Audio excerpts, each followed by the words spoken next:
ololaha barnaamijka dhiig ku deeqista oo dalka iyo deegaankaba loo asteeyay maalinta dhiig shubista 20-ka bisha saddexaad 2018 tirsiga dalka ayaa lagu fuliyay cusbitaalka guud ee magaalada Wardheer. Barnaamijkan oo kor loogu qaadayo wacyigelinta dhiig ku deeqista bulshada oo loo asteeyay maalinta dhiig shubista oo ay soo diyaariyeen maamulka kaydka dhiigga cusbitaalka guud ee magaalada Wardheer ayaa waxa dhiigooda ugu deeqay waaxda kaydka dhiigga shacabka iyo shaqaalaha dawladda kaasi oo loogu talagalay in lagu badbaadiyo hooyooyinka dhiig baxaya dhallaanka iyo bukaanada kale ee dhaqaatiirtu u soo qoraan in dhiigga lagu shubo. Maareeyaha kaydka dhiigga cusbitaalka guud ee magaalada Wardheer mudane Maxamed Cabdifataax Abshir ayaa warbaahinta dowlad deegaanka Soomaalida SRTV uga warbixiyay ololahan dhiig ku deeqista ee laga fuliyay magaalada Wardheer.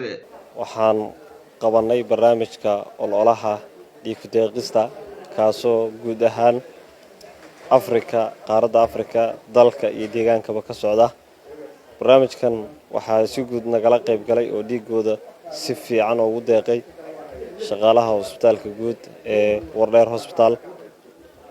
sidoo kale iyo bulshada degmada Wardheer oo barnaamijka si fiican nagala qayb qaatay dhiigoodana ku deeqay. Maanta waa maalin loogu talagalay guud ahaan dalka inuu ka qabsamo barnaamijka ololaha dhiig ku deeqista iyadoo tusaale ahaan la rabo 4,000 oo qandi oo dhiig ah gaar ahaan Wardheer blood bank ama kaydka dhiigga Wardheer targetkiisu ama qorshihiisu wuxuu ahaa 70 bag ama 70 qandi oo dhiig in maanta ay bulshadu iyo shaqaaluhuba ay ku deeqaan. Guud ahaan waxaa noo qabsoomay 68 bag oo ka dhigan 97% qorshahanagii inaan ku guuleysanay. Marka dhammaan bulshada gobolka Doole iyo tan degmada Wardheerba waxaan uga mahadcelinaynaa sida quruxda badan ee markasta nagala qayb qaataan barnaamijka ololaha dhiig ku deeqista si joogto ah iyo si campaign ah aad baad u mahadsantiin.